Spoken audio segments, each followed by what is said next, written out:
HelloFresh is a meal kit delivery service that takes all the guesswork out of preparing your family. So for a total of $60 off, that's $20 off your first 3 boxes. Visit HelloFresh.com/success60 and enter the promo code success60. Again, HelloFresh.com/success60 and enter the promo code success60. Prime. You know what I'm saying? Like, I was fully in the prime. So definitely A Christmas Story. My mom and dad probably kill me if I didn't say Ralphie was right up there with, with the Christmas movies. I agree with you, Josh. But I got to go Home Alone, man, because I'm telling you, man, you watch Home Alone, man. I watched it with my kids, about 5 times already this Christmas season. And it is just, it's hilarious every time, man. But Christmas Story is dope. Let me tell you why Christmas Story is dope. Christmas Story is dope because you watch it as a kid, it has one meaning, and then you get older and it's like a completely different movie. So I'm with you on that. What was I gonna say? Let's get caught up real quick. Everybody run down where you are, what you've been on, and let's do that before we get into the pod. Because this is going to be a you missed me, you missed me. I was trying to be nice and I wasn't going to say nothing, but I got to just be honest with y'all and just say It's a Wonderful Life is the best we Christmas talked about that before, didn't we? You're not an 80s baby. You're a 70s baby. So I knew you was going to have something in the tuck. I've still never seen that. I got to see that. I've only seen the That's a classic. Classic. Hey, blasphemy. I've never seen Home Alone 1, 2, or 3. Oh, wow. Oh, my goodness. Oh, wow. Oh, my goodness. Yeah, you missed a part of your life. No. Yeah, you missed a part of your life. Hey, well, that's the challenge. I know what it's about. While you on vacation out there in Cali, you watch Home Alone, and I'll watch It's a Wonderful Life. My mom actually tried to get me to watch A Wonderful Life last year, and I think I fell out. So maybe I will give it another chance this year. I know her and Candace watched it, but I'm gonna try to watch it because I do hear it's a great movie. I'm not hating on it. I just never saw it. I have nothing to say. When you turn it on, call me and I'll turn on Home Alone. I got you. All right, cool. Carl, what's going on, man? Catch us up real quick. Oh, man. Still stuck in beautiful, let me speak positive, in beautiful, cloudy Lansing, Michigan. This is that tricky week. Tamisha got final exams. My niece got final exams. So we around the house here just quiet, trying to make sure that they got their space to do what they need. The kids good. Jordan don't get out of school till the 21st. I'm like, what kind of school y'all got going on? And I'm like, that's late, but... Real school. Yeah, no. Probably kidding about the little holidays. They got to go back on the 26th. You know what I'm saying? Enjoy your little Christmas, man, and get right back. But we get that check. Hey, we low-key trying to figure out what you just said. See, my niece and I were talking yesterday, and we're like, let's come up with what our family tradition going to look like for that holiday. So I told her Friday, I'll give you Friday, get past them exams, and we just going to be planning out what our Christmases look like from this day forward, man. But yeah, just kind of low-key chilling, man. Yep, absolutely. Josh, what's going down? Just chasing these kids around left and right. Coach Hatch is now in session in basketball season, so I've taken on that's right. extra duty in coaching the basketball team. And then Bear is busy as can be in her swim, and then she has really gotten into theater lately. So she just finished out her Christmas concert this weekend and had her first little solo, and it was I just sat there just beaming as a dad, just watching her in her element, just smiling ear to ear. Yeah, and let's talk about that really quick because I got to give Josh Lion of the year for how he handled that situation. And I don't know if we talked about it on the podcast before, but of course Bear is 12 now? 12, yeah. Right? Yep. Yeah, so she's 12. And early in the year, she had got cut from a few plays. And of course, and she loves it, and she was devastated, of course. So I told Josh, like, okay, who's in charge up there, and how much is it gonna take for us to, you know what I'm saying, grease their palms a little bit and get Bear a nice little role. And I was, you think I'm playing, I was like hurt, because Josh, maybe you could tell the story about, the Starbucks trip, but Josh was like, yo, this is life, and I think it's interesting because, at 12 and around that age, I guess, is when you start realizing like, yo, life can be cruel at times. You know what I mean? And so now it's like, I'm in that phase where you try to balance like what's real from your kids and hiding them and sheltering them from some stuff. And Carl, you probably feel me on that. and then, exposing them to like, yo, this world ain't what you think. Like, now that Trey's in school, like for real, and Carl, I'm not sure if you had to have the talk, but we had to have like strangers, and we've been having the strangers talk, but now we have it like for real. Like, yo, I'm not sending anybody to pick you up. Like, he can comprehend. Like, no, it's not one of my friends from school that your dad knew from Lansing. Like, nobody should be coming to pick you up. And just those conversations. And of course, with that, Trey's like, yo, why? Why? And he's like, Dad, are there bad guys everywhere? And I'm like, no, why? He's like, well, why are there jails? I'm like, speeding tickets. You know what I'm saying? So it's like, you try to, you don't want to scare him, but at the same time, you have to have this real view of what the world looks like. And with Bear, I just remember it was a couple times she got cut from the school play, and she was devastated. And I was like, I looked at Jay like, yo, I'm out. Like, we got to fix this. And Jay was, I was like, go ahead and start our own play. You know what I'm saying? Like, we just get a little company going. And but he fought through it with her. And not only has she been, now, made the plays, has had like some really important roles. We got a chance to go see her when we were up there, and she's doing phenomenal. But Jay, walk us through that process. How hard was it as a dad first? And then, how did you get her through that? Yeah, it's as a parent watching your kids, get cut or go through that pain where they realize, that they're not always going to be the best. You go from participation trophies and show up and you can be in the cast to only so many roles in the entire city when you start trying out for these things. And it's a cruel lesson that almost happens overnight. But, we sat down and we talked, and there was a lot of tears from her. And I was holding back my tears as she was talking because I don't like to see my baby girl in pain. But I just told her this is life. And theater may or may not last her entire life, but being tough will. And dealing with adversity will. And getting back up and trying will. And the fact that she kept wanting to go to auditions, the fact that she's in these plays, I mean, she just landed one of the main roles in her first adult play. So she's one of the orphans in Annie that will be at a beautiful theater here in Charleston. And they're flying in some of the talent from around the country. And that was a big break. But she wanted to go to these auditions. And if she said, I don't want to do this anymore, that would have been fine. I would have said, is this your love? But if she didn't want to do it, but she kept going to the auditions, even though she wasn't making the plays. And my heart, and I was so proud of her, because that is a life skill to want to keep putting yourself out there. Most people just won't even put themselves out there for the chance of getting cut or for the chance that they could get hurt. And so I'm super proud of her for the plays, but I'm insanely proud of her because she's tough. And she showed that she has the toughness to deal with adversity in life. And if she can keep that mindset, she'll be just fine. Yep, no, absolutely. And I think I can speak for Carl when I'm saying I'm looking at you and E and going, all right, y'all just get all the notes down, everything. Yeah. Because I remember I was hurt. Josh Carl, I think you text me and was like, yo, Bear didn't make the play. And I'm like, yo, because I know how much it means to her. And she's such a sweet kid. And I was like, man, it'd be easier if she was like a brat or a jerk. You'd be like, hey, sit down and learn this lesson.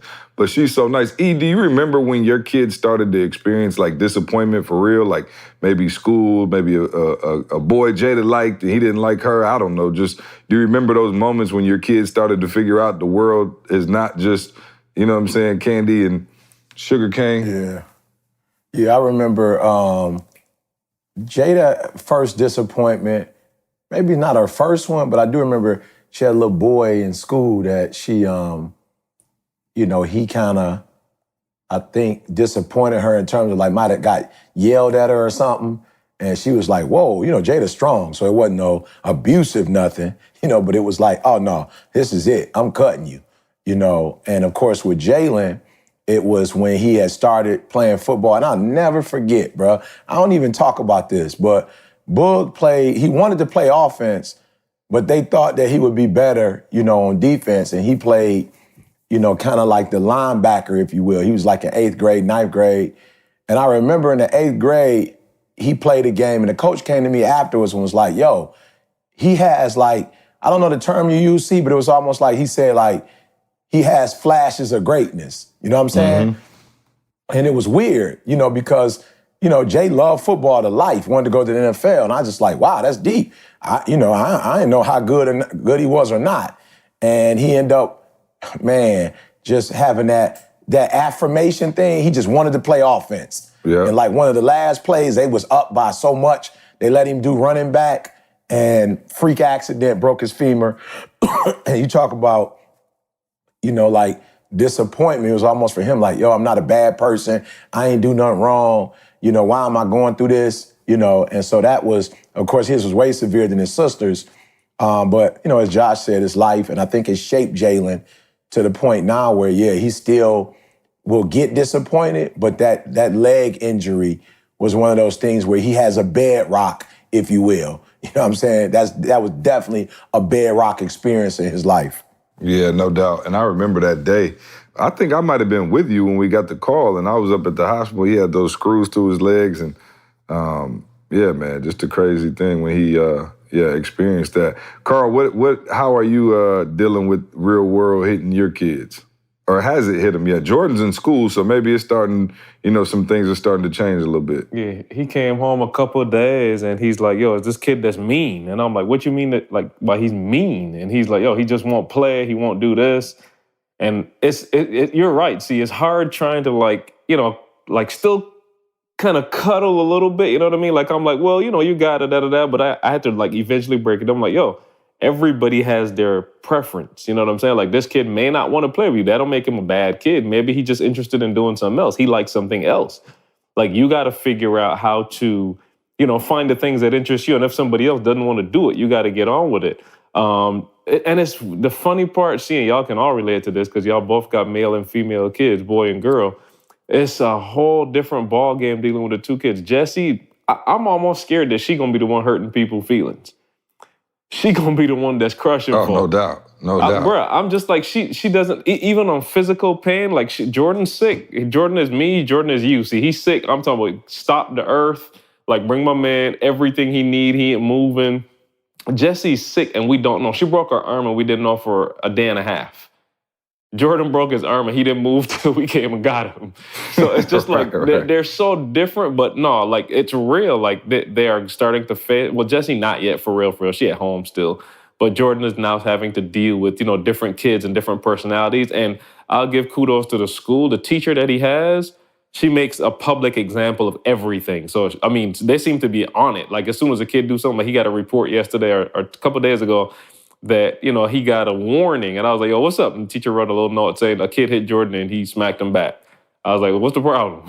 Right. What's the problem with this? But what the teacher does is she makes everything a public example. So she's really, really good at like, yo, this is how, we would like you to do things. Now, sometimes this is what happened, but she'll literally stop the class and make an example out of what just happened for everybody. So they're learning a lot there.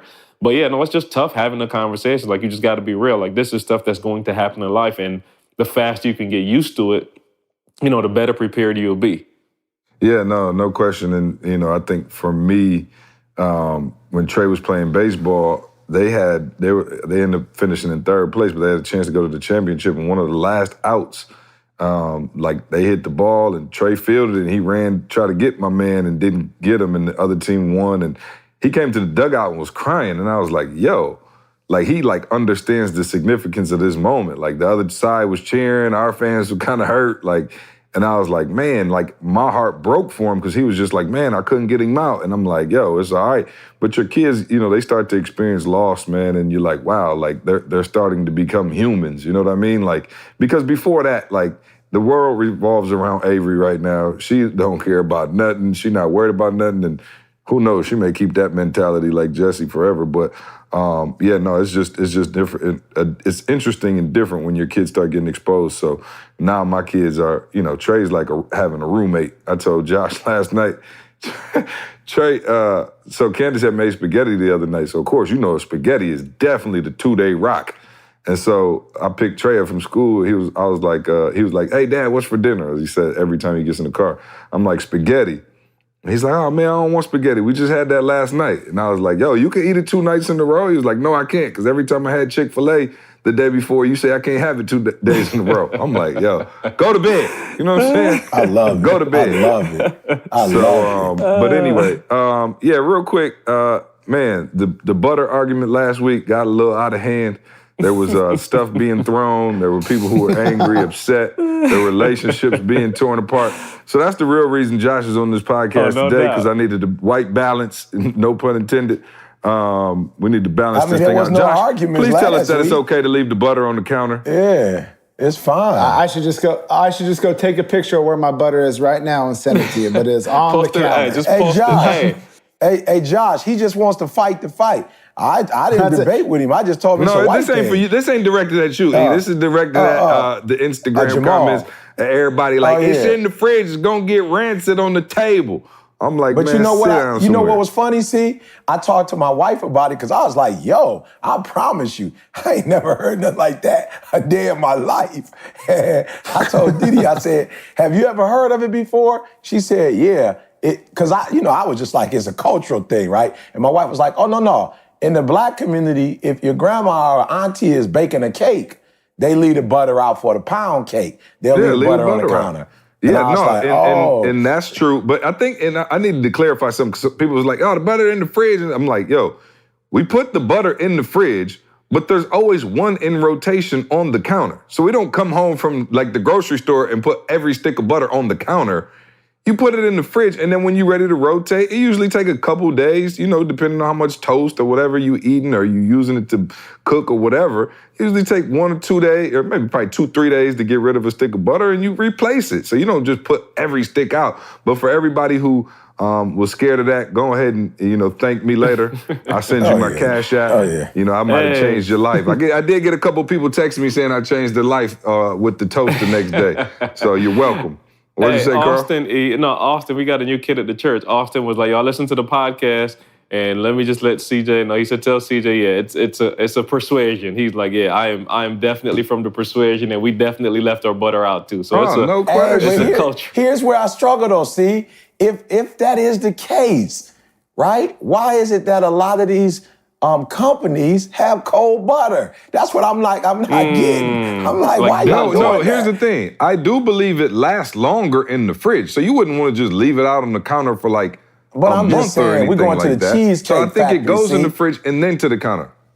But I'm saying when we at the Cheesecake Factory, it's a brick, see? Cheesecake Factory is a brick. There's in the freezer, doggone, and not the most fridge. of the people, most companies, most restaurants I go to, they own that. I'm like, if y'all know this, then why? Because it's tough when you at the Cheesecake Factory. I'm about to tear my little wheat bread up, trying to get that doggone cold butter out that hookup. So yeah, see, we gotta start. We got to do some butter training with some of our we restaurants definitely got to do butter training. Josh, have you always left the butter out, or was it ever in the fridge? No, so it's both. We have the box in the fridge, but 1 cube out on the counter at all times. Thank you. That's from as long as I can remember. That's how it's been done. So that's how it is in the house right now.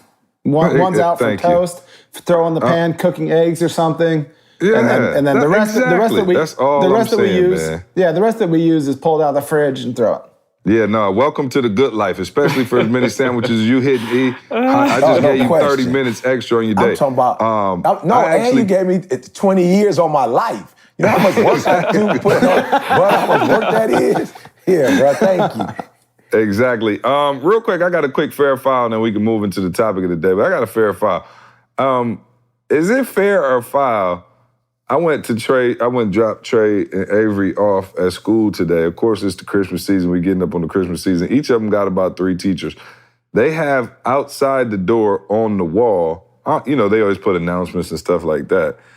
They had every teacher and what all their favorites were for gift ideas. So it was like favorite store, Target, Amazon, favorite food is this, favorite, restaurant is this, and it said gift ideas for the teachers. And I was sitting there, I was like, that's a little presumptuous, isn't it? I don't know, is that fair or foul for them to just list that on the outside of the door as gift ideas for the teachers? Now, mind you, tuition is an arm and a leg. So I'm like, your Christmas gift is me leaving my kids enrolled. You know what I'm saying, first of all. But is it fair or foul for them to just put all their Christmas favorites on the door? Here goes some gift ideas for the teachers. I'm going fair. Teachers too underpaid. My parents was both teachers, so I'm going fair. This is private school now. This is private school, so we don't know that they're underpaid. This ain't, you know what I'm saying, Detroit public school system now. This is private, and tuition is, like I said, it is. Let's just say it's not free. Does that change your opinion at all, I guess? Hey, I'm rethinking. I'm rethinking. I'm going to go fair, and I'm going to ask Heather to do the same thing for me. Take the guesswork out. Give me the full list, everything you want, no guesswork. No, they're happy when they get it. Fair. Everybody's happy. So is it basically saying that you have to get them a gift though? Like, is that like, yo, here go our gift list? I don't have to get. You don't have to give me a gift. But how much do you love your son and his education, educational future? You know what I'm saying? Oh, no doubt. Because you know if you don't get them a gift, they're going to let your kids sit over there. Tip me out. And just get 20% tip. Hey, Josh, any school play there is, Bear will have a front, you know what I'm saying, a leading role if you take care of that gift. No question. Are you kidding me? Flowers for the teachers, thank yous, it's fair. anything you need. $1,000 Amazon card, just like, hey, thinking of you, Merry Christmas. Need some new sound equipment? Every gift begins with cake, bro. Oh, man. All right. Let's get busy. I just wanted to see if that was fair, foul, but apparently it's fair. So I will be out getting gifts. I just was like, yo, wow, okay, cool. That's how we doing it. And it was like, it was like 20 different things for each teacher. So anyway, I get off of it. Real quick, we talked about stuff that we're learning in 2018 and things that we learned and you know, talked about, and E and I were talking earlier. And, you know, surprise, surprise, one of the things was, you know, we still on in 2018 is self-assess. But I think it just won't go away. You know what I'm saying? It's like when the earth is dead, it's going to be cockroaches and inability to self-assess left. So, so I think the thing that E and I talked about, though, was not only the inability to self-assess, though, one of the things was how to actually fix it. And E talked about like, yo, it's one thing, like we're teaching people how to self-assess. And by self-assess, we don't even, I guess you always hear it and you think we're telling you like, yo, you're terrible, you should know you're terrible. We're not even saying that. You may need to self-assess on some things that you're really good at, right? Finding those gifts, what have you. But E, we talked about fixing that. Once you get the assessment back, fixing it. And I know for you, you were able to actually fix some stuff as it related to the communication between you and your wife and things of that nature. So why don't you talk about, you know, how much of a revolutionary breakthrough that was for you here in 2018? You know, we were doing good. You know what I'm saying? And I just want to say this. There are those of you who think if you're not doing bad, then it doesn't need to be changed. You know, and we really want to help you make that mental shift, right? Because, and this is just my belief, that good over a long span of time isn't good anymore. I believe that even good stales. You feel me? Like the butter. You know what I'm saying? You keep the butter out too long, you know what I'm saying? And it never hit the refrigerator. That could be dangerous. You feel me? So there are a lot of you that, yo, in your marriage, it's been good. But if it's good for 5 to 10 years, good might rot. You know, so in my relationship, and I think that's what really makes it difficult, as you shift from good to great, you go from great to phenomenal. Like, yo, it's hard. The how do I say it? The room for improvement, you know what I'm saying? Like the ability to be able to actually go to another level, it becomes that more challenging when everything is, you know, great. And but I remember when Dee Dee hit C and was just like, yo, I can't deal with this no more. And for me, it was like kind of shocking because it was like, oh, okay, I don't really understand why you making it that deep. You feel me? But I had to understand that just because it's not that difficult for me doesn't mean it's not difficult for her. So I think that's the first thing, right? And so to be specific with you guys, my wife was kind of like, look, I know you're not cussing me out. You know, I get it. I know you're not putting your hands on me.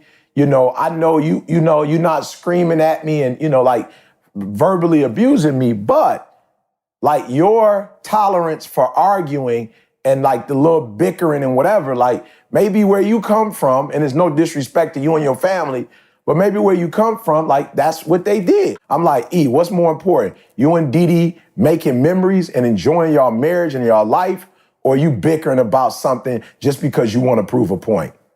So no, I feel you, E. And so I guess my question is, and we'll get Carl and Josh's input here in a second, but from you, one of the questions we get a lot when we do the marriage stuff is, okay, what if you self-assessed and you're willing to change some things, but then your partner is not willing to self-assess? And then also from a I guess, compatibility standpoint for business, for, marriage, relationships, whatever, how do you, figure out if you're compatible? Like, do you think if you and Didi would have took the test before y'all got married, like say y'all didn't get married at 12, if y'all would have got married as adults, do you think that it would have been like, okay, here's the sweetest marriage set up for us? Or do you think it really doesn't matter what your, animal or characteristic is? You get married, it's gonna be some stuff to work on. I think so. See, like I know 2 flamingos that's married. You would think that they just be loving and hugging and kissing. No and, doubt. You know what I'm saying? No doubt. Having a great time, bro. And they call me, with challenges. So I don't think so. I think what the test does, though, it at least helps you to understand what you're gonna be dealing with, bro. You know what I'm saying? Like, for real. If you play in the Western Division, you know you're coming up against the doggone Golden State Warriors. You feel me? You know exactly where their strengths, where their weaknesses are. And at best, you just better recruit people and push your people and prepare them for, the showdown that you're gonna have with Golden State. Like, it is what it is. So I think the same thing in marriage. I think the same thing in business. I don't care what people's personalities are. We all are different. You know what I'm saying? We all prefer to do things a certain way. And I think you just have to look at that and say, yo, is that something I can deal with? And I just believe earlier in my life, my wife's a gorilla. I could probably deal with a gorilla when I was younger more than I could have dealt with maybe a turtle. Because I just remember, like, some people would be like, bruh, how you deal with a gorilla when they boom, boom, boom, boom? I'm like, yo, I could deal with that. Like, at least I know what I'm dealing with. Like, it's gonna be the same. It's gonna be whatever that is, it's gonna be the exact doggone time. It's like, it's predictable. So I'm okay. But I promise you, the turtles would just aggravate me and I realized by looking at the test, because everything is slow, methodical, everything is like detailed. And it's like, yo, I'm a flamingo. Like, I'm creative. So it's not that I'm against structure, but the more structure you put me under, the less creative I'm able to be, So I just think when you know what the challenge is, you can look at it and say, yeah, that's something that is going to be a challenge, but I'm up for that challenge and I can make the adjustment. So yeah, I don't think there's no perfect, e-harmony. Yeah, no doubt. And that's why I was asking for real, because, you try to see if you can find, there's all these, like you said, the dating sites, right? And you could use them, like I said, we're not just talking about romantic relationships, but, there's supposed to be these personality profiles that like fit perfectly. And, you and this person are 99% compatible. I'm like, what does that mean? We're not going to have beef. But I think that, I think that with life and familiarity, it's going to breed contempt at some point. You know what I'm saying? And so you have to find out what happens when, the actual relationship, you really don't know until things start turning bad. You don't know what you're capable of or what you have to work on. So again, though, I guess, let me make sure you answer this question. For those people out there who are in a business relationship that's struggling, or a marriage that's struggling, or whatever, or maybe a sibling, whatever, what if you're willing to change and that person's not, though? Like, what do you do in that particular case? Rare, see. Yeah, I think that's rare. I think anytime you've been in love, you know what I'm saying? I don't care if it's in business. I don't care if it's in a marriage. If you've been in love and you've had the experience of getting the outcomes that people who are on one accord get, I think you are willing. Now, you may not be willing to initiate the self-assessment, but I think when you see your partner or your significant other, whether it be in business or marriage, I think you don't want to lose that. And so when you see them change and you see the results that they are getting and you are getting collectively, that you are willing to say, nobody gonna cut their arm off, as the people say, spike their face. I think that person is willing to make the adjustment. I just do. Like, I've never seen, and man, let me tell y'all something. CJ didn't do it. He asked Josh how he was doing, Carl how he was doing. I let it go. But I promise y'all, bro, I was ready to fly today, because as I'm getting closer to the end of the year, what I did this month as a Christmas gift to the world, I gave 60 people a discount to get one-on-one coaching with ET. And I've also done some marriage counseling. I'm gonna tell you something. There have been marriages that I've worked with that I have asked both spouses where they were, and it was like a 2 out of 10. And now, bruh, they thriving. You talking about ready to run through a wall, bruh? I'm talking about I've never felt this good in my life. And I remember, and I'm only saying this, see, because you asked me a question. And I remember that person coming back to me and saying, yo, E, I'm doing everything and I don't see anything. And I'm like, don't be dumb. You cannot plant an apple seed and not get an apple tree. It's not possible. Now, what you're doing is what took you 5 years to build. You tore that joker down. It's not about to get built back up over a weekend. I promise you that. It's not going to get built back over maybe in 3 months. It could take a year, but let me tell you something. There is nothing you can tell me that you change and you loving on your spouse and you buying cars like C taught us, you know what I'm saying? You going to the movies and y'all spending time together. You cannot tell me that person would want to lose that. And so maybe they don't want to initially change because they stubborn, but when they see you loving on them and they feel that thing they felt in the beginning, I promise you, see, they will begin to self-assess. And again, y'all know me, I'm very transparent. I don't know if Didi ever called you, C, and was like, what do I need to do to change? You feel me? I'm just being real, C. No, we didn't get there yet. I don't think Didi ever called you on that, but I will tell you this. She did call and say, yo, Eric need to do this, Eric need to do that. And when you talked to me, I said, all right, C, let me make my move. And I promise you, bruh, in my life, as God is real, every time I change and do what I'm supposed to do, I promise you. So let me go, So let me go here then, E, because, So let me go here then because, and y'all be, you and Josh, be as transparent as you want because both of you, kind of had, obviously some deep-rooted issues with your biological fathers. E, you were kind of able to sort through yours, and the reason I'm asking about it, and I know Josh and I have had so many conversations about this, so I know he's cool with me bringing it up, Jay. But here's Josh, and you guys who have been with us on the podcast for a long time already know. Briefly for those of you just joining us, Josh's father was, not in his life for most of his growing up. He was in prison, came back into his life, and had a relationship for a while.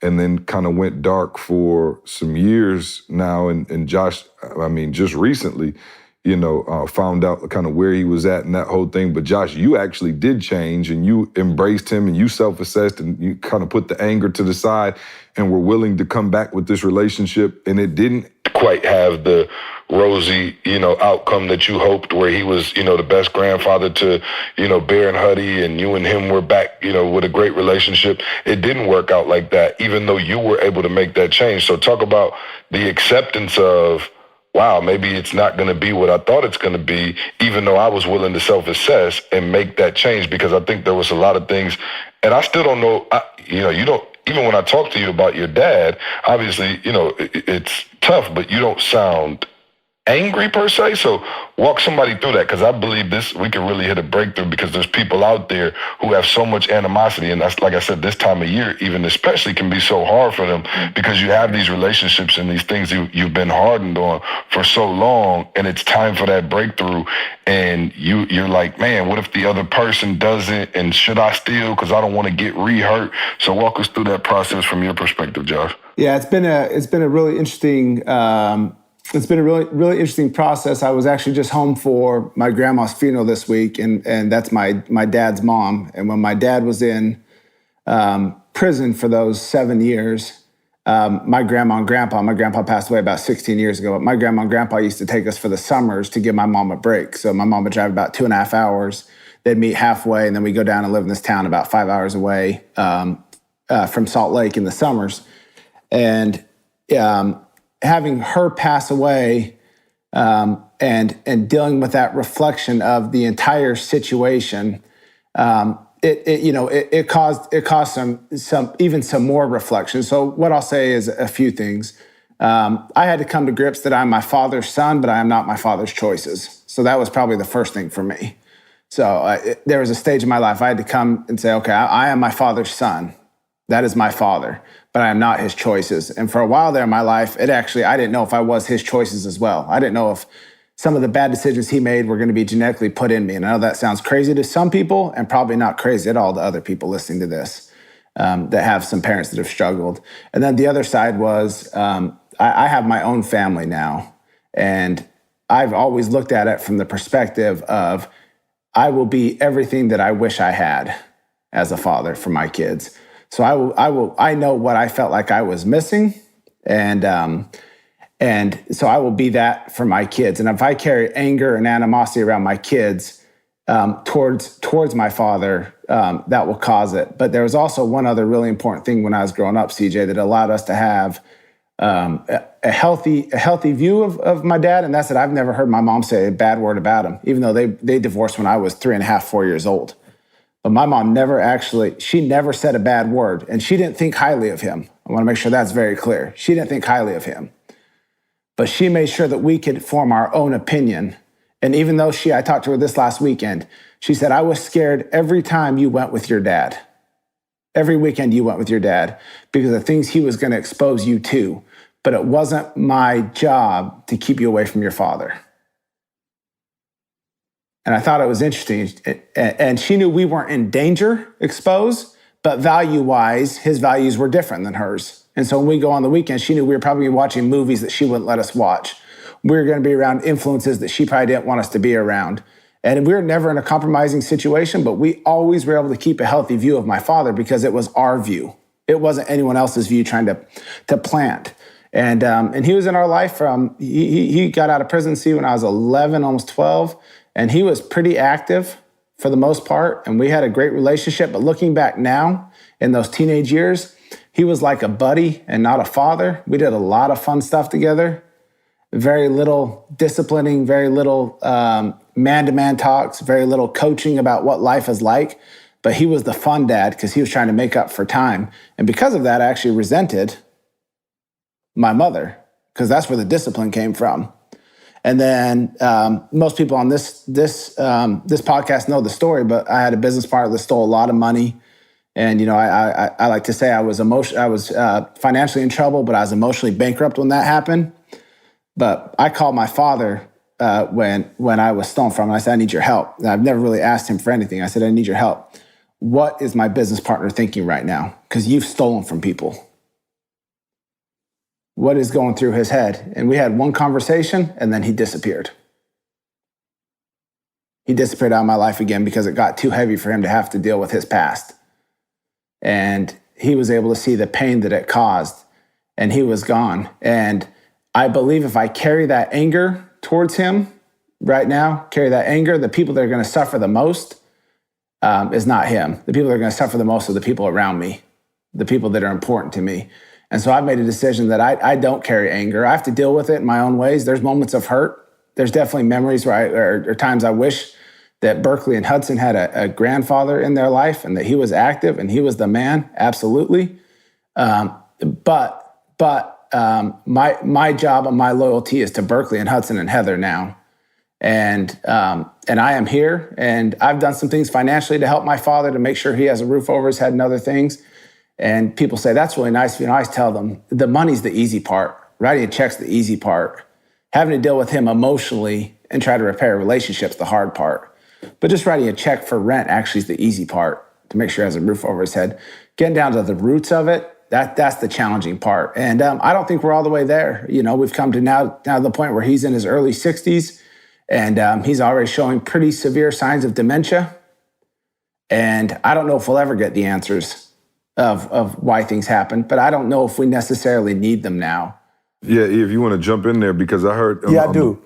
Yeah, the and the album that, we're working on now, and Josh, thanks for sharing that. I know that's a lot, and, hopefully you guys take something from that. And I guess I want to know, you said on the album, like, yo, you're the one who's hurting over this. You're the one who's, needs to fix it, because there's a track on the album, the new album called Mainframe. And you talked about like, yo, it's your responsibility to fix it. And from the outside looking in, probably me and Carl, right, who never had issues, with our father or mother, whatever, we're looking like, yo, my man is wrong. He is slime bag. He went there for his family. Josh, you're good. Don't even worry about him. But yet you still have all this introspective stuff to work on. and it's not your fault. You know what I'm saying? Josh couldn't help the fact that his dad, did these things and went through these things. You couldn't help the fact that you and your dad didn't have a relationship. But then later in life, it's on you to actually still repair it, which doesn't seem right. Like, I didn't break it, so why am I responsible for repairing it? So people who are stuck, and have this bitterness and this animosity that they're holding on to, how do you fix it when you didn't break it? I guess is my question. Well, again, first of all, I'm just saying you're taking responsibility because you're taking responsibility for your healing. It's like somebody shooting you and you saying, well, I didn't shoot myself, so I'm not going to go to the emergency room. Mm-hmm. You know what I'm saying? It's like, I feel you. It's definitely not your fault that you were shot, but you bleeding to death. So you might want to go to the ER and get help. So when Josh was talking... But how do I forgive the person who shot me is the question. You know what I'm saying? I agree with you. It's funny, when I was doing the coaching session this morning, one of the things I told a young lady, because she's it's just, life is so crazy. Like, I don't have, phenomenal skill when it comes to academia. I got phenomenal will. But I was talking to her, and she was just talking about how writing is so easy for her, but how she's working, like her professor got, her chair has her helping him with his papers and getting published. And now she's writing for this and writing for that. And I just thought it was so funny. And she was like, I just can't say no. And I was like, wow, that's crazy. Here you're doing all this writing for everybody else and you're not getting no closer to finishing your dissertation. And they're actually using you. You know what I'm saying? But I said to her, this is what I've learned. I have learned that in order to change something that's internal, you have to have a greater external force. And if you're having an external problem, you have to have a greater internal force. So I told her, for me, there was a time when negotiating with people was difficult, right? Until I listened to Jamal. And when I was listening to Jamal, I was like, yo, Didi been with me since I was 16 years old. And if anybody deserves 50%, it's Didi. So when somebody negotiates with me and tell me, I want, exclusive rights to your stuff, and I need this percentage, I'm like, yo, it ain't even hard for me to negotiate no more. I'm like, yo, I can't give you Didi money. You know what I'm saying? Like, you just came on the scene. There's no way I'm going to give you what's rightfully my wife's and my child. So for me, you got to switch it up. You can't keep thinking the way you're thinking and think something's going to change. So when Jalen was born, and I'm just being real, somebody might be, I don't got a kid. I can't help you. It's like what C says. I can only help you with what I know. When Jalen changed, guys, it was like, yo, Jalen does not deserve to deal with a father that's half-baked. He don't deserve that. Jalen does not deserve to have a father who is bruised and battered. So I gotta go get my healing for my son, for my daughter. And I'm gonna be real, I never did it with my wife. I love Didi, but for whatever reason, my relationship with Didi never really sparked that internal. But I was like, as Josh was talking about Huddy, Josh was talking about, I'm like, Bear, I'm like, yo, that's the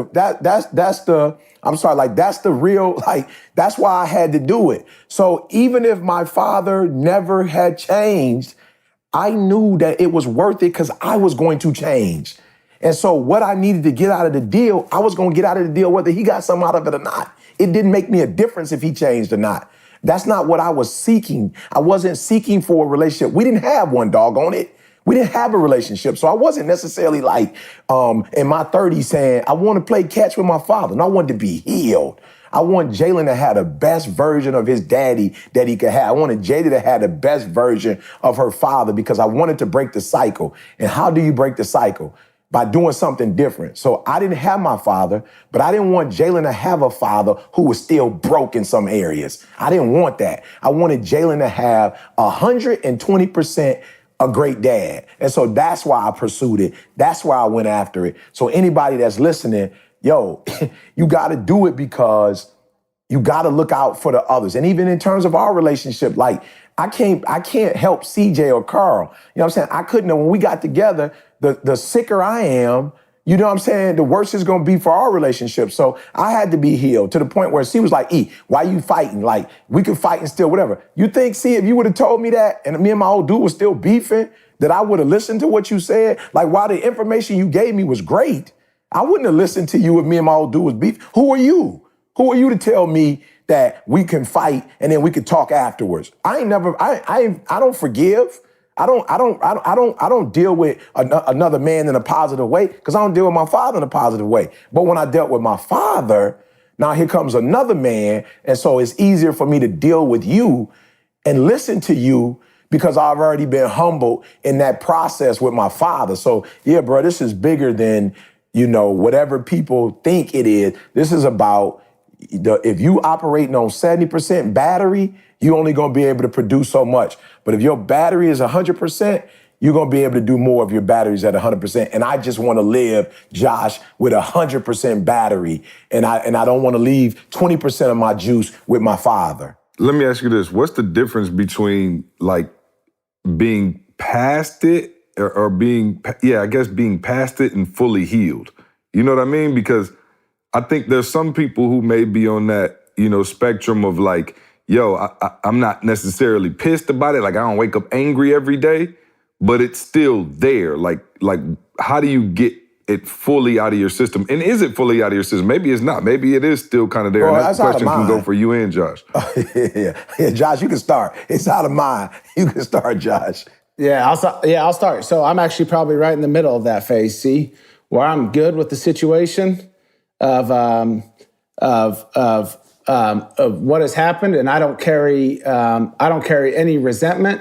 But because we're in the thick of it still with my father, and we're still dealing with some of the downside and his condition, and it's prevalent and coming off my grandmother's funeral, I still feel like I am forced to face it. And so I believe I am fine with the situation and know that the situation is what it is. But there are certain things, and again, in my family, we just didn't address them. I think he did a better job than I did of addressing them early. We're, as a family, we're actually just now getting the last couple of years and even the last couple of months dealing with some of the ripple effects together to making sure that we're all healing. And because of the fraction of the way it happened in our family, we weren't insanely close as siblings, and even with our mother.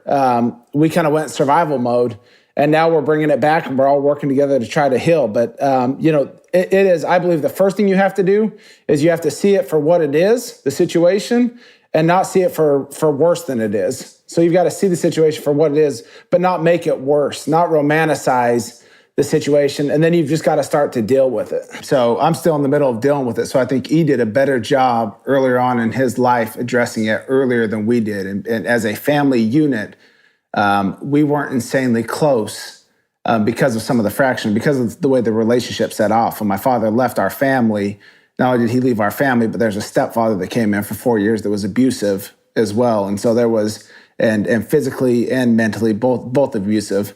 And so there's that challenge that our family had where we just went into survival mode.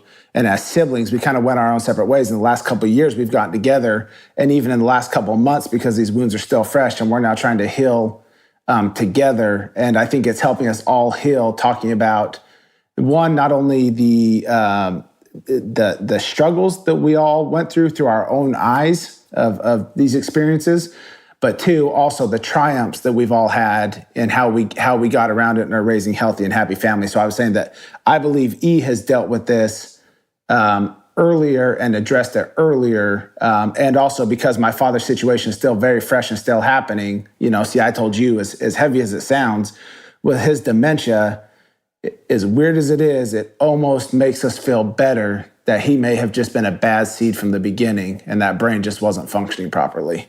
And so we're still in the middle of dealing with it. E, I guess for you, as you go back through, how important is, the assessment and knowing who you are, right? Because before you can actually deal with it, you kind of got to come to grips with who you are and what your beliefs are in that own interpersonal connection. Because I imagine it can be tough to do if you don't even know who you are, trying to then combat those things that you and Josh are talking about. Well, here's why I think the test is most important. When Chris gave me the test, I'm gonna be real, Josh. It wasn't like everything was like I didn't even know that. You know what I'm saying? It wasn't like I didn't know I had some of these problems. Like I knew I left home at 16, so I knew I had some issues with, authority. But I think where the test really helped me was the blind spot. See, I think that was the bigger piece for me. It was like, yo, I didn't even know these blind spots existed. And how do you know? See, you gotta, the blind spots must be very instrumental, because even in cars now, they don't make, the requirement is not you being able to turn your neck anymore. I don't know, you're young, but you remember your father's old vehicle, see, if you were paying attention to your father, when you getting over, the whole nine, even parallel parking, you had to almost break your neck because you had the blind spot. Whereas now they make the cars where when a car is in your blind spot, there is an indicator that, somebody's in your blind spot. And so for me, that's what this test does. It shows you, like, here are the blind spots, right? Like, know where you and your spouse or your business partner or your assistant pastor and you or whatever, your board or your teachers, if you're a principal, you know what I'm saying? If you're a CEO, your staff, like know their strengths, but also know their blind spots so that you can use them to their strength, but you can help them see their blind spots. And so for me, that's what it was. It was like, in my marriage, this is why Didi got to call CJ. I don't get it. You know what I'm saying? I was like, I don't get it. But this is why the blind spots. You got it? I got it. All right. So here's your strengths, Eric. Don't try to be what Didi is. Don't try to be demanding or driving. Like, that's not you. You are a people person. You know what I'm saying? You think about the masses. So use your strength. Didi use her strength. And we've got a perfect combination here. So I would say, see, especially marriage, like, I'm using this assessment for marriage. And that's one of the things, and I hate to go back to this, but I told you I grew up watching karate movies on, Saturday, kung fu fighting, and, my man killed my man. Like, I will avenge my brother Chung Wang Lee, So when Chris passed, one of the things that I told my wife was, like, yo, that information he gave us was so rich. The information he gave me on other members in the company was, like, so rich, because it's like, when you are aware of certain things, like, you can't get pissed. You can't get upset about a person's preference. Like, unless you just immature, you can't get mad at a bumblebee because it flies. And you can't be mad at a turtle because it wants to, I always say this, like, and I don't know if I've ever said this on the podcast, right? And maybe C or say E, that's just in your head. But as slow as turtles are, I see less of them in the middle of the ground, in the middle of the road smash, than I do squirrels. You know what I'm saying? And raccoons. You know what I'm saying? I'm just being real. I just, as slow as the turtle is, I don't see a whole bunch of them getting hit by cars. So I'm not really sure. As slow as, I don't know how they put. So it's they like, smart enough to stay on their own doggone side. You feel me?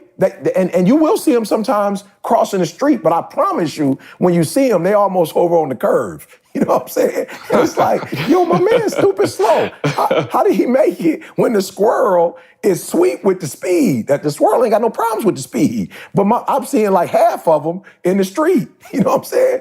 And so I'm telling y'all, this assessment helped me to see, like, yo, every person has their preference. And you need to know what that is, and then you need to adapt to whatever situation you need to adapt to. So I'm telling y'all, Chris hadn't been, it ain't even been 3-4 months, y'all. And before we go into 2019, I got the trust done. Like, not talking about it. It's done. Lawyers signed, everything signed. We got everybody in place. It's done. I'm listening to what Jamal said, and I got this taken care, the last thing, I'm in California right now. I was just with my boy Cole working on the stuff that if something happens to me, Didi don't have to just take the money she have and try to save it for the rest of her life. It will be some stuff that will continue to come regularly even after I'm up out of this joint. You know what I'm saying? So the last thing was, yo, Chris, I'm gonna get trained, I'm gonna get certified, and then I'm going to do what you did for me, for as many other people as possible. And then what you did for others, Chris, and that you helped them to get certified and put them in a role where they could bless their families. That's done now. It's over. So for those of you who are listening, I'm telling you, Carl will put the link up. Go to the link, take the test. Let us show you the blind spots, show you where you strong. And I'm telling you to go into 2019 on fire. Go in with a plan. Like, do not go into another year trying to win a Super Bowl without a playbook. Nick Saban, I was with Nick Saban. I'm telling you, I was with Nick Saban. I was with Alabama. And I told y'all at the beginning of the football season. And what I noticed was his playbook was out of this world. He was able to communicate with his team in a way that most aren't because it's so thorough. They know exactly what they're supposed to do, when they're supposed to do it. And yes, once again, they're making a run for the national title. If you want to make a run to the national title with your wife, with your husband, in your business, as a principal, with your teachers, in your company, which if you want to make a run for the national title, y'all got to get on the same playbook. And we have the playbook for you. Carl, I think if they go to etinspires.com, you'll see it as the Passport Personality Assessment. And why are we calling it the Passport? Because I'm telling you, when you get this assessment and you take it and you do what you're supposed to do, you can go wherever you want. My wife and I are in Cali right now, and we live in Michigan. We're in Cali right now. I'm telling you, we going wherever we want to go. We're doing whatever we want to do. Why? Because we got that passport. And many of you have been stuck on the ground. Many of you are not experiencing the success that you want to experience. And I'm telling you, it don't take rocket science. The 1%ers stay 1%ers, not because they're special creatures, but because they operate with a different framework. And we have that framework for you, so you don't have to just go through another year of fussing and fighting, another year of like financially not being where you want to be. You don't know what your gifts and your talents are. Enough with that. For a small investment, we can help you make 2019 the best year ever. And you can truly say with me when I say it, let's make the rest of our lives the best of our lives, y'all. So I'm pumped. See, I went through it. I want to expose other people to it. And I just want people to have a better new year than they've ever had before. What else do you want to expose people to? Organifi. No doubt. Hey! Listen, man, in just 30 seconds a day, you can supercharge your life, all right? You can save time when you're traveling or don't have the time to juice. Grab a green juice on the go, all right? What does this support? Mental clarity, feel incredible energy and better focus, plus boost your brain power. Support your health, all right? Provides you with healthy nutrients such as electrolytes and coconut water. Reduce stress, balance hormones already within the normal range, and reduce yourself from frustrations and stress. Detoxify your body, supports the flushing out of toxins. Healthier skin, all right? Studies have shown that the ingredients in Organifi may help promote healthy hair, skin, and nails. Support immune function, packed with nature's most powerful superfoods and loaded with vitamins and minerals to help support healthy immune functions. All right, where else you go in one little scoop and put it in your water? You're going to get chlorella, moringa, spirulina, mint, beets, green tea, wheatgrass, ashwagandha, however you say that, turmeric. I don't know what, let me see. Ashwagandha is, it's got a bunch of amino acids, all kind of stuff, vitamins, herbs. Turmeric, lemon, and coconut water, all right? Just to name some of them. So Organifi green juice, that's why we're on it, y'all. That's why we are trying to get 2019 started off the right way with the Organifi. Shout out to everybody who's currently using the Organifi. They've been a great partner of ours this entire year. If you haven't done it, what are you waiting for, man? Get yourself right, all right? Quit drinking Coca-Cola and all that other foolishness and get on this Organifi with us, all right? You can use the promo code SUCCESS and receive 20% off. So you go to Organifi.com, Organifi.com/success, all right? And that'll give you 20% off your order. Make sure you use that promo code so I can buy my kids Christmas presents, all right? Appreciate that. Your kid's teacher's Christmas present. Yeah, my kid's teacher's Christmas present. That's right. You know what I'm saying? That's right. Exactly. There you go. Didi already bought enough gifts for them. They'll be fine. All right, so I promised early in the show that we have a historic moment on this show. I don't believe this has ever happened, but it happened. So I'm all about it. Like, this caught me off guard when, they sent it over to me. So last week, if anybody remembers, we had a young lady write in. I believe her name was Brittany, in Chicago. And she talked about a gentleman who, they had been on a few dates, but my man wasn't cashing out, right? So we got a lot of feedback from that. People were texting me like, yo, my man, whatever. So everybody was kind of on it. I'm not sure, what exactly the parameters were at the time, but we read it. I judged my man. I called him a bum.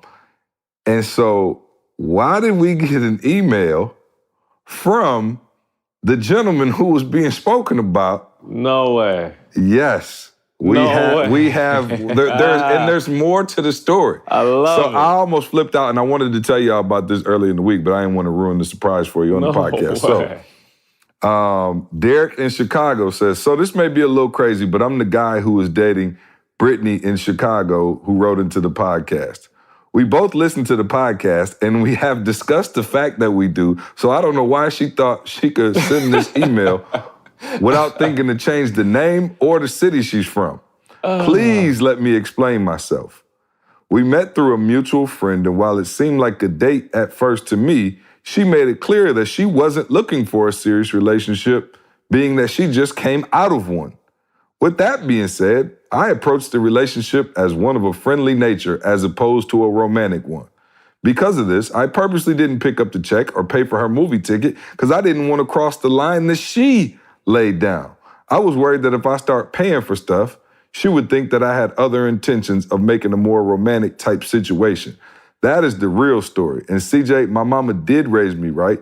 And if it was a situation where we were dating, there would be no question that I definitely wouldn't have let her pay. So now, with all the information on the table, I have a fair foul.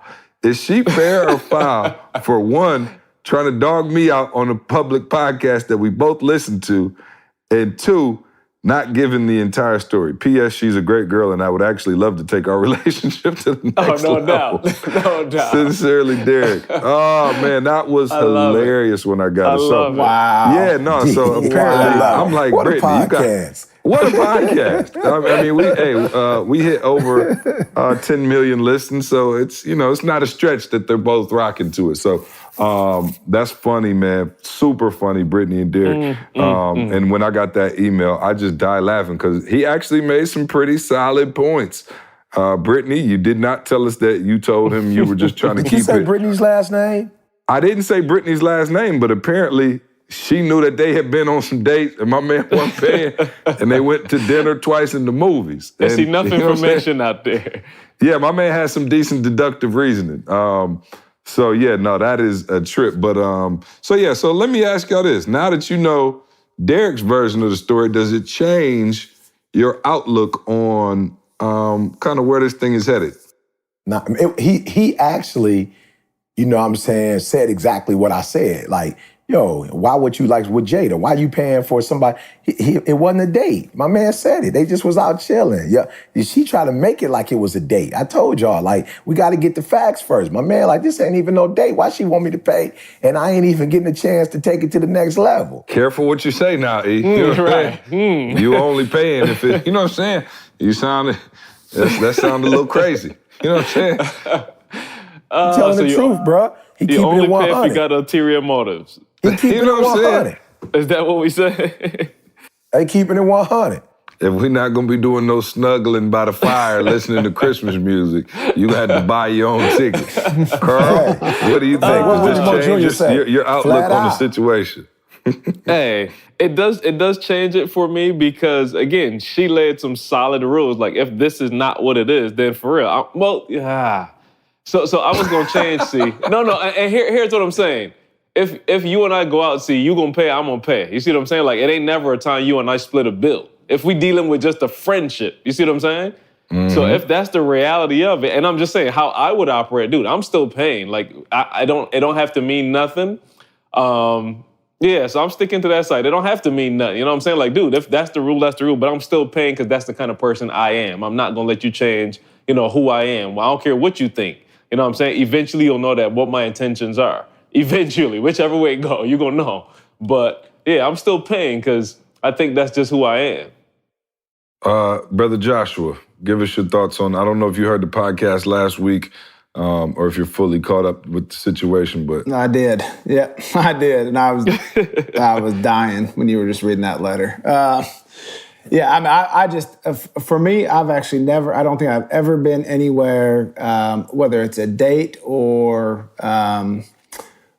with a friend, one that's female that I haven't paid for, and I'm kind of in Carl's train of thought. I'm probably paying for those meals for at least the first little while. But, that's just me. Now that I have a little more backstory, I guess I can see where he's coming from, but I'm sure I would have been paying for the food. It's a good point. I'm with Josh and Carl.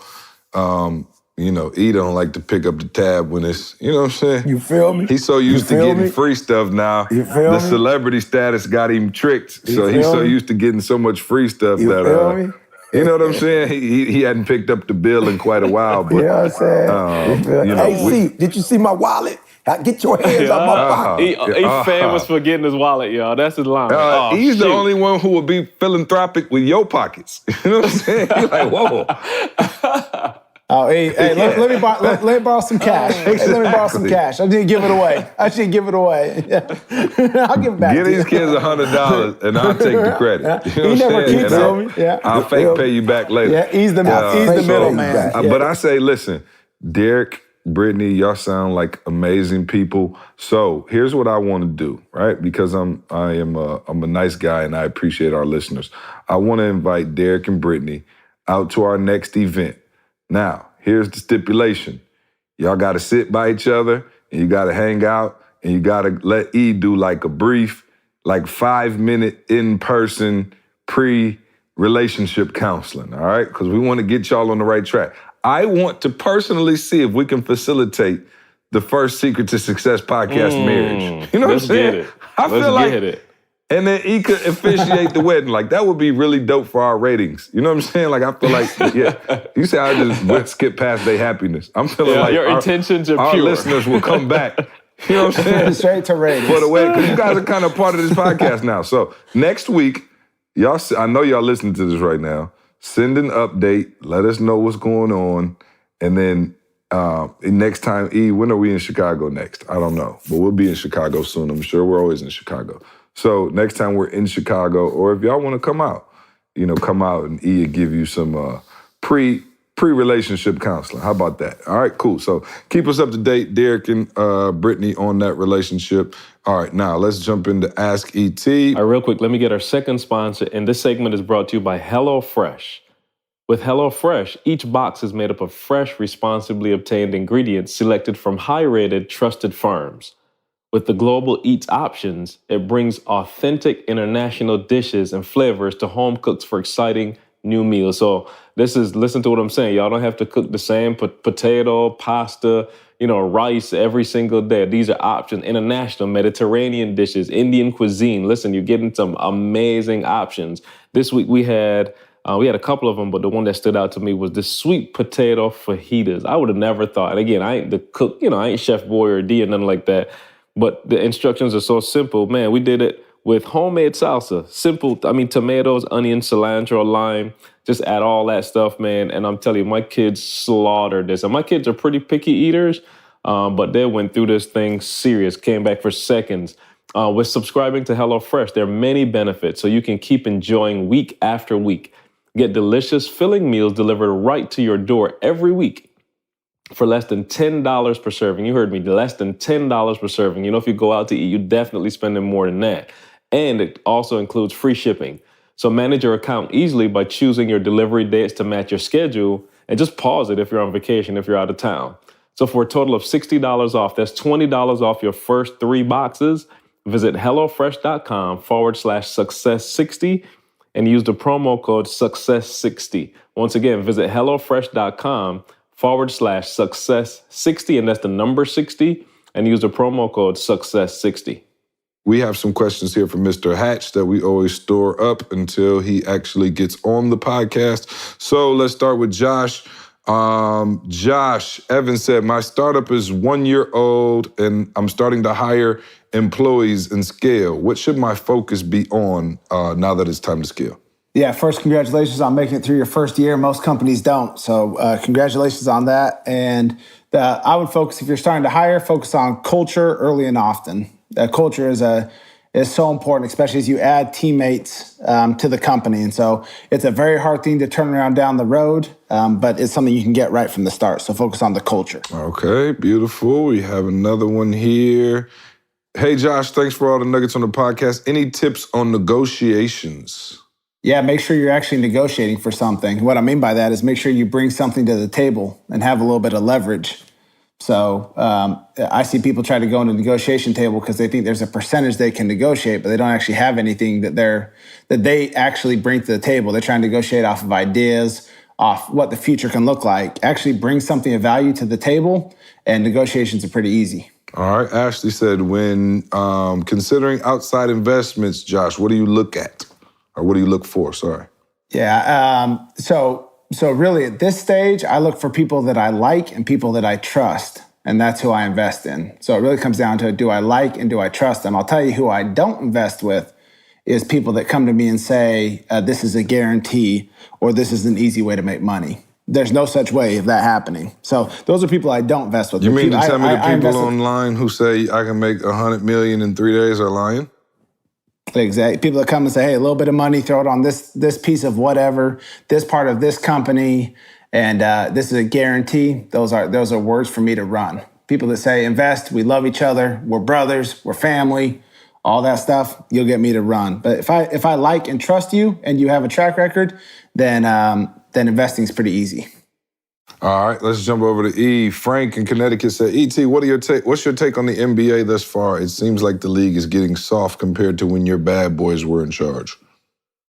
Oh, yeah, no question. I haven't watched the NBA this year, though, but in years past I have, and it's just like football, which I watch regularly. They're trying to protect the quarterback, so I do get it. It's more of a business focus than it is on the game, and of course the three-point shot is becoming a focal point, so if people can shoot. And actually people like Steph Curry, these guys are a lot, smaller, like when you compare guys back in the day.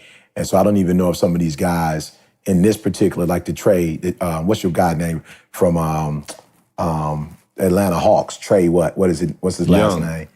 Yeah, Trae Young. So, these guys, I don't even know if they could compete with the bad boys back in the day. They'd probably break a bone in these dudes. So I get it. The league is trying to score more points. Of course, who wants to come to see a game that's 65, 71? You know what I'm saying? People would prefer to see 130, to 128. You know what I'm saying? So I get what they're doing, but I definitely say there are pros and cons to both. But I do kind of miss a little bit the somebody being contest for a shot. And I do miss the traveling rule, Josh. It seems like you can get about 5, 6 good steps in the NBA. Yeah, you can get away with 7 sometimes. You sometimes get a clean 7. Yeah, it's just unbelievable.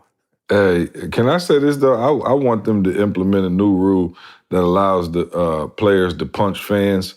Please, I'm so sick of seeing these videos where people like my man walking through the tunnel and people like yelling curse words at him like 2 feet away from pointing their finger in their face. Bro, I just wish. Because I'm like, these dudes at the game, they're drunk as all get out, and you just yelling obscenities at my man. Maybe they lost a tight game, and you just like, I don't care. I know they say sticks and stones.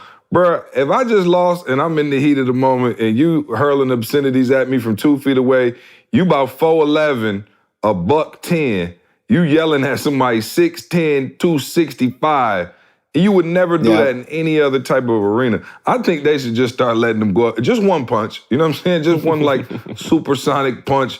They should just be allowed to just bam. And just end all that, man. I seen the other day where one of the guys, I think it was, I can't remember who it was. Josh, I don't know if you saw Montrezl Harrell maybe or somebody. Yeah, how he went up in the stands, Was that who it was? Yeah, it was Montrezl Harrell for the Clippers. Yeah, went up in the stands and went to confront the guy on the way through the tunnel, which I don't blame him with what was being said at all. You feel me? Don't blame him at all. No, I don't blame him. Yeah, exactly. That's what I'm saying. So I think they need to change that rule and make it a lot more entertaining. We saw what happened with the Malice at the Palace. My man was talking junk, and Jermaine O'Neal caught him slipping. You know what I'm saying? Hey, the fans were real humble the rest of the year. You feel me? I don't know, man. I do not like that. I don't know why, but man, I understand people come to the game and it's freedom of speech or whatever. But imagine somebody coming to your job like right after you messed up and just in your face like, you suck, bleep, bleep, bleep, bleep. Yo, you'll be ready to scrap too. So I think they need to change that rule. All right, that's all I got for Rebaptism. Call that law the rebaptism law. The I'm talking about you baptize them, and then you got to get rebaptized. No question, man. So, but no, you haven't really got you've been straight since the rebaptism, man. When's the last time you went off? Relax. Relax. Hold on. It might don't mess up and knock on wood. Don't mess up a little You know what I'm swag. Hey, I told y'all about that time E got road rage, didn't I? Me and E was right out. I might have told it on the podcast before, but I'll tell it again. This is pre-baptism. E, you remember this? I do. I remember all of it. So there was this lady, and I don't know what, E was in the Suburban. And so this lady had cut us off and like, I don't know, did something, might have threw her middle finger out or something. And so E was trying to get back like around her, but there was it was 2 lanes and we were on the highway. Somebody was in the right lane, right? So E couldn't get around on the right side to get in the lane. E got on the shoulder, on the rumble strips, and passed her on the left in the grass. I was like, yo, E, what are we doing, bro? I'm talking about, we was like, and going like 90, and flew past her and got back in front of her. And E was like, oh, don't play with me. I was like, yo, E, you wildin', bro. And he was like, yo, yeah. So that was pre-baptism, E. You know what I'm saying? Yeah, hey, Didi almost got it body the other day as we get out of here. I got to tell this one before we go. Didi almost got it body. Didi almost got what's my man's name, see? Romeo's dad. Romeo. Master P.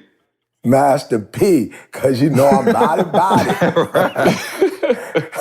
So so I don't know what happened, but me and D got to the gate late a little bit, some kind of way. Y'all we was walking around. The Thomas family in the airport.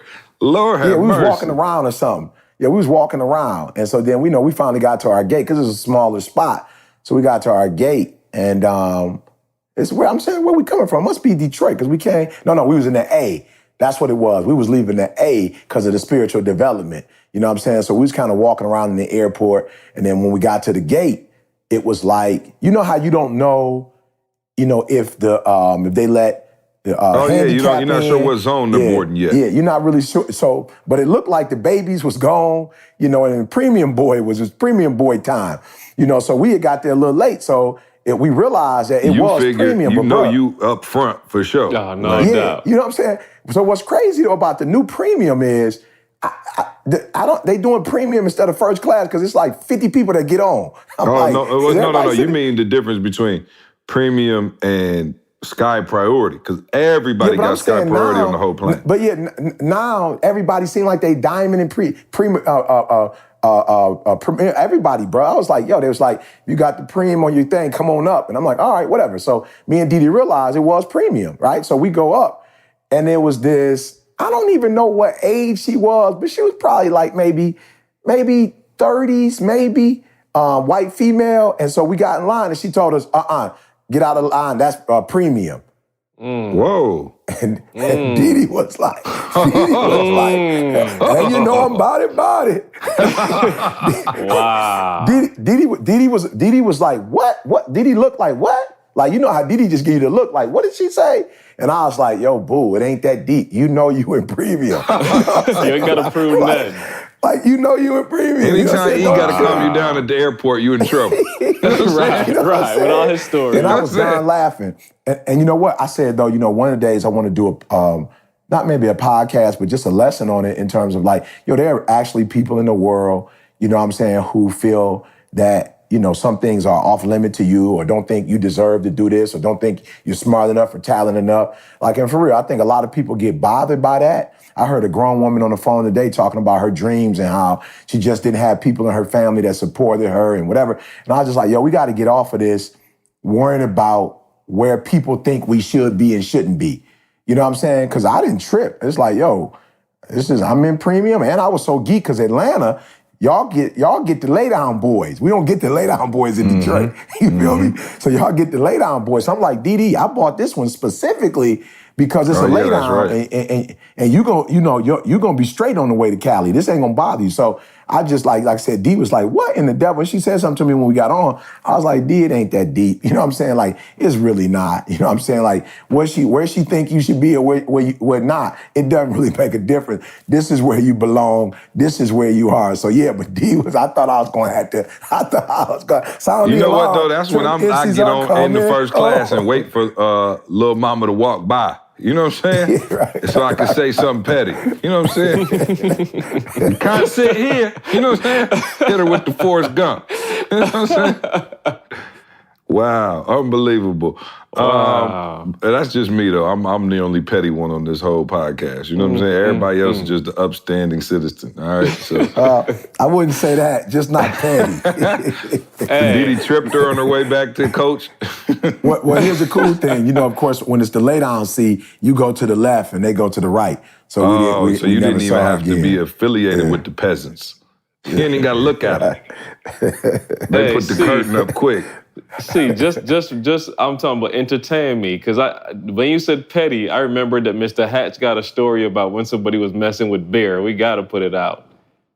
You remember that? No, I think did you tell it already, Josh? I think I'll tell it in 30 seconds. Tell it's what everyone on this podcast would do, and if you wouldn't, you should do. So right. Let me qualify with that. I just want to make sure. So we were at the park. Bear was just a little girl, probably 2 or 3, and we were sitting at the park, and this little boy walked over and pushed Bear down, and I was watching, and another dad was standing there.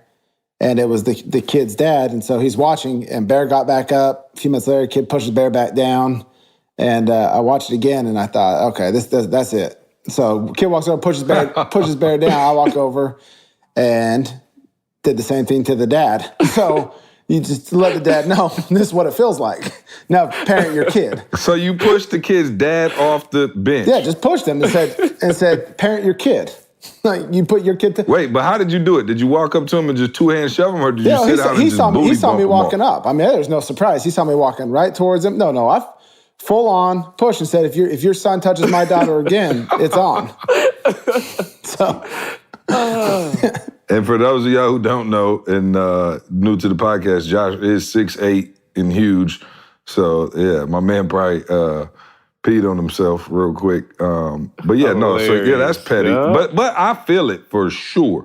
100%. For sure. I'm not gonna lie. I probably would have gave my man a verbal warning first though, Josh. You know what I'm saying? I'd have been like, my man, I'm gonna give you 1 second. It was 3 pushes and he was watching all 3. Didn't say a word to his son.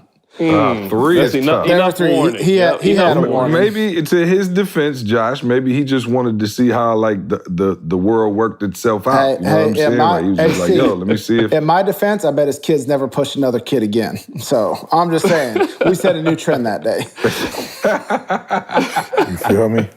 You want some too, old man? No. Hey, and when I heard that, because Josh is so mild-mannered, like it just seems so contrary to what I know of Josh. That's what stood out to me so much. No doubt. But Josh's famous line is, I'm nice till I'm not. Yeah. So, hey, this is a very petty community on this podcast. I have another airport story about E that I'm going to let live until E's ready to tell it. We need to get further away from the baptism, but E, you remember what I'm talking about? Tell it next. Dr. Thomas, tell it next week. Did he get off? Anyway, I'll have to. I didn't get off. I'm just here saying that you just said you're not going to tell it, but now you say you tell it. No, I'm not going to tell it. Hey, this one's still under investigation. You know what I'm saying? This one ain't resolved itself in court yet. Real quick, man, shout out to E. And shout out to the people of Atlanta, man, the spiritual event. And I know I was sending videos to Carl and Josh. They weren't there. But, man, the last spiritual event in Atlanta was crazy. It was about 1,000 people in there. And I don't know if it was a spiritual event or a concert or both, but it was, oh, man, just incredible, man. The energy in the room, the people, man. The weather was terrible all weekend. So E had hit me like, yo, you think... we should still do it. You think everybody's straight. I'm like, man, no, these people so excited for you to come down. So, man, it was a powerful, powerful event. Thank you to everybody who came out, man. If y'all get a chance to come out to those spiritual events in Atlanta, they're absolutely free of charge. And we would love to have you out. You do got to get there early because even though we had a bigger facility this time, right? Yeah, we did. Yeah, and it was still packed to capacity. So shout out everybody who came out. 300 more man. seats.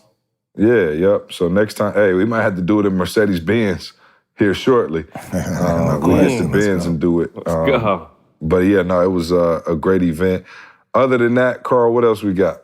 Oh, that's it. Phenomenal Life Jamaica. Nothing else needs to be said. Buy your ticket. Let's get it. We're talking about, 2 months away now. Yeah, so how many podcasts we got until Christmas? That's what I'm trying to figure out. I think, probably one more. One more? Is it one or two? So it might be one or two, yeah. I'll tell you in a second. Yeah, for sure. No, we need to definitely get that. We need a Christmas podcast. You know what I'm saying? We need to figure out something special we can do and hopefully give a sweet gift to our listeners. So, E, if you, I know you got to go, but do you have time to hit us with a little Christmas cookie nugget of the day? Yeah, for real. We talk about Christmas, and the reality is, man, we do. We want to be a blessing to others, but you are only as good to others as you are to yourself. So, for real, give yourself a gift. And I don't know what it is. I'm not talking about buying yourself a purse or a car or anything. I mean, you could do that, but for real, you know what makes you happy. Don't be so concerned with, just looking out for everybody that you don't look out for yourself. You got to take care of yourself. You got to get some rest. You got to be emotionally well, spiritually well. You got to be in great relationships. You got to handle yourself financially. So for real, give yourself some gifts. Love on yourself. Take care of yourself. And the more you're able to do, in terms of your own health and your own wealth, then the more you could do for others. So this season, this holiday season, as you're all in stores and going everywhere and doing everything, just make sure at some point before 2019 comes in, you can honestly say, focus on here right now. Don't you worry about when you get home. You concentrate on this opportunity. You don't worry about tomorrow. You concentrate on this opportunity.